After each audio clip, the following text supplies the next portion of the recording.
বুঝেন গায়রত কি জিনিস? একজন মুশরিক বলছে যে আল্লাহকে চিনে না, কিন্তু তার গায়রত এতটা যে উটের পিঠে আমার স্ত্রী বসেছে বা আমার মহিলা বসেছে, আমি বিক্রি করার পরে সেই উটের পেছনে আরেক ব্যক্তিকে আমি দেখবো সে বসে যাচ্ছে, এটা আমার সহ্য হবে না। বলছে উঠে আমি রাখবো না, জব করে দিয়েছে। এটা হচ্ছে গায়রত। এক সাহাবী তো বলেছিল, ইয়া রাসূলুল্লাহ, যদি আমি আমার স্ত্রীর সাথে অন্য কোনো পুরুষকে দেখে আমি কিন্তু তাকে হত্যা করে দেবো। সাহাবীরা বলছে, বলি কি? রাসূল বলছে, তোমরা কি তার গায়রত সম্পর্কে আশ্চর্য হচ্ছ?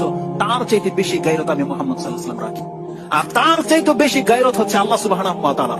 এজন্য আল্লাহ সুবহানাহু ওয়া তাআলা ফাহিশাকে হারাম করেছে। এই হাদিসটা মুসলিমে আছে যে আল্লাহর চেয়ে বেশি গায়রত আর কারো নাই, যার ফলে আল্লাহ সুবহানাহু ওয়া তাআলা অবৈধ সম্পর্ককে হারাম করেছে। আল্লাহ এটা পছন্দ করে না, আল্লাহ মোটেও পছন্দ করে না। যেটা আল্লাহ কোনো পুরুষ পছন্দ করে না, এটা আল্লাহ পছন্দ করে না।